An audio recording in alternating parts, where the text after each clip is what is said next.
بسم اللہ الرحمن الرحیم۔ عزیز طلباء، مطالعہ پاکستان کلاس نہم چیپٹر نمبر 2، آج کا ہمارا جو ٹاپک ہے وہ 2 ہم نے لیے ہیں کیونکہ یہ بالکل مختصر ہے۔ پیج نمبر ہے بیٹا اس کے لیے 44 اور 45، پنجاب ٹیکسٹ بک بورڈ کی کتاب سے صفحہ نمبر 44 اور صفحہ نمبر 45۔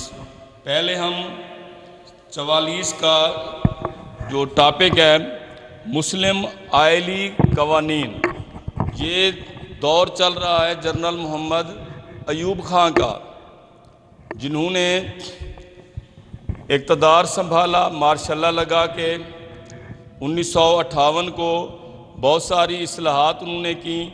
ایک مسلم آئلی کا مطلب ہے خاندان کے قوانین میں یہ پہلی مرتبہ اصلاحات آئی ہیں۔ اس کے مطابق نمبر 1، نکاح کا اندراج لازمی قرار دیا گیا۔ پہلے صرف یہ ہوتا تھا کہ مولوی صاحب خطبہ نکاح پڑھتے تھے اور اس طرح سے دلہن اور دلہا سے وہ ہاں کروا لیتے تھے اور وہ اپنی اقرار ہو جاتا لوگوں کے سامنے تو یہ نکاح اس کو تسلیم کر لیا جاتا۔ لیکن ایوب خان نے اس کو باقاعدہ سے سرکاری کاغذوں کے اوپر، جس کا باقاعدہ 4 پرت ہوتے ہیں اور لوگوں کے سامنے اس کو فل اپ کیا جاتا ہے، اس کی ساری شرائط کو فل اپ کرنا ضروری ہوتا ہے۔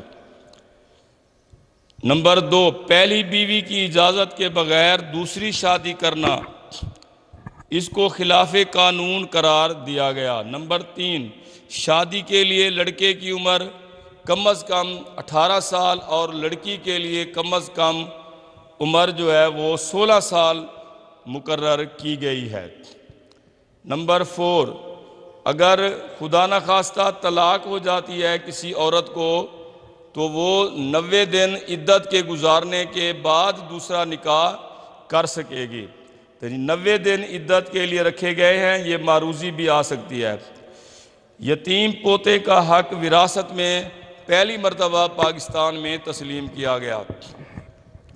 یعنی یہ سوچیں کہ اگر ایک شخص ہے، اس کے 2 بیٹے ہیں اور دونوں شادی شدہ ہیں اور دونوں کے بچے ہیں، اللہ نہ کرے ایک بیٹا ان کا باوجہ بیماری اس کا انتقال ہو جاتا، تو اس انتقال جو کر گیا ہے اس کے جو بچے ہوتے ہیں وہ انتقال کرنے والے اس شخص کے پوتے ہیں، پوتے پوتیاں ہیں، تو وہ پھر اس کو دوسرا جو بھائی ہوتا تھا وہ ان کو کوئی حق نہیں دیتا تھا، جس کی وجہ سے مسائل پیدا ہوتے تھے۔ تو اب یہ باقاعدہ طور پہ پوتے اور پوتیوں کو جائیداد کا وارث تسلیم کیا گیا۔ تو اس طرح سے اس کی اہمیت یہی ہے کہ یہ مسلم آئلی قوانین ہیں، مسلمانوں پر اس کا اطلاق ہوتا ہے اور اس کا مطالبہ کافی عرصے سے خواتین کی طرف سے ہو رہا تھا اور خواتین کے لیے جد و جہد کرنے والی جو تنظیمیں ہیں ان کی طرف سے بھی ہو رہا تھا۔ تو اس طرح ان کا یہ دیرینہ مطالبہ پورا ہو گیا اور پاکستان ایک صحیح معنوں میں اسلامی معاشرے کے لیے جو بنا تھا، تو اس طرح سے یہ قوانین کا جو نفاذ عمل میں لایا گیا تو یہ اسلامی معاشرے کے قیام کی طرف ایک قدم تھا۔ تو یہ مسلم آئلی قوانین 1961 میں ایوب خان نے دیے تھے، یہ سن بھی یاد رکھنا ہے آپ نے، اور یہ 18 سال اور یہ 16 سال اور یہ 90 دن یہ معروضی کے حوالے سے اہم ہے۔ اب آتے ہیں ہم اس کے دوسرے حصے کی طرف، 1962 کے آئین کی خصوصیات۔ تو یہ ایوب خان نے ایک کمیشن بنایا تھا۔ کمیشن کا یہاں مراد ہوتا ہے کوئی آئین کے حوالے سے جو اہل علم حضرات ہوتے ہیں، پارلیمنٹیرین ہوتے ہیں، تو انہی پر مشتمل انہوں نے ایک ایک جماعت، ایک گروپ افراد کا ایک کمیشن بنایا کہ بھی آپ آئین تیار کریں۔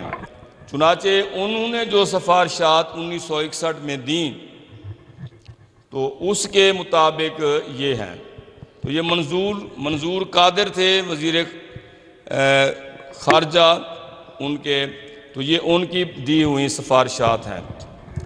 تو اس کا جو نفاذ ہے وہ 8 جون 1962 میں ملک میں اس کو نافذ کیا گیا۔ نمبر 1، 1962 کا آئین یہ ایک تحریری آئین تھا جس کے دفعات 250 تھے اور 5 گوشوارے تھے۔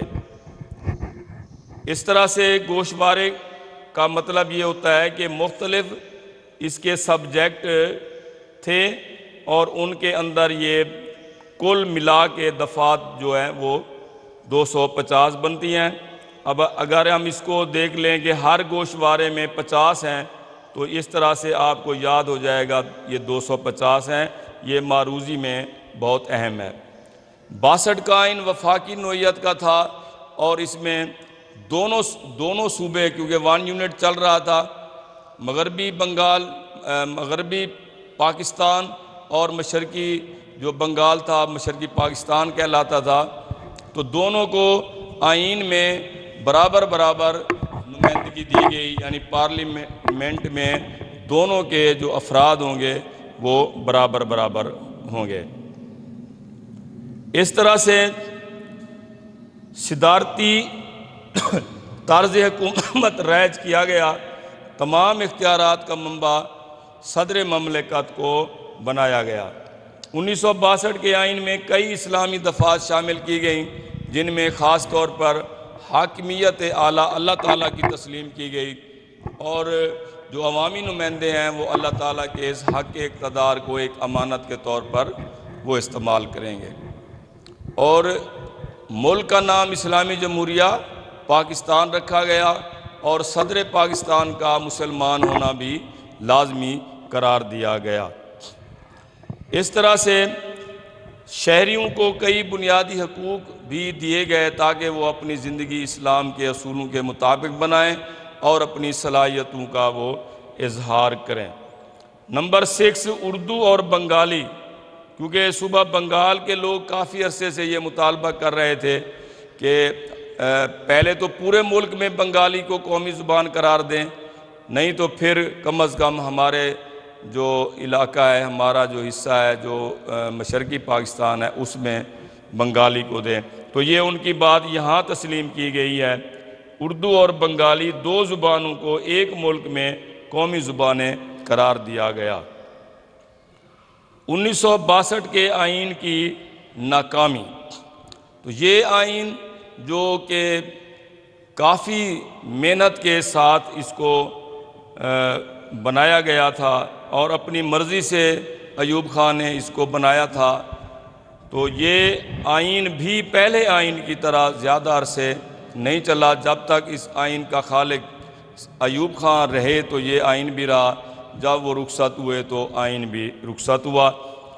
تو اس کے اندر ہم دیکھتے ہیں یہ آئین کی ناکامی کے جو اسباب ہیں وہ یہ ہیں کہ یہ دوسرا آئین عوام کی جو حالت ہے اس کو سدھارنے میں ناکام رہا، اس کو بہتر کرنے میں ناکام رہا۔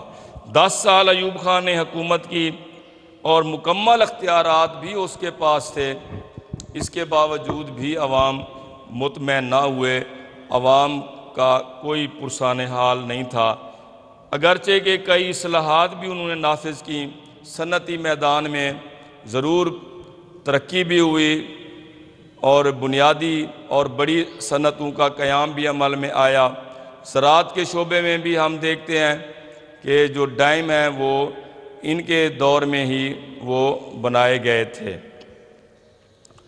اس طرح سے ہم دیکھتے ہیں کہ عوام نے صدر ایوب کے آمرانہ حکومت کے خلاف ایک زبردست تحریک چلائی اور اس تحریک کے نتیجے میں ایوب خان کو اقتدار چھوڑنا پڑا۔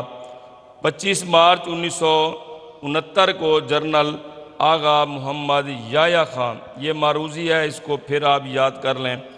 آغا محمد یحییٰ خان نے 1962 کے آئین کو ختم کیا، اور کب ختم کیا؟ 25 مارچ 1969 کو۔ اس طرح ہمارے دونوں ٹاپکس جو ہے یہاں پہ کمپلیٹ ہوتے ہیں۔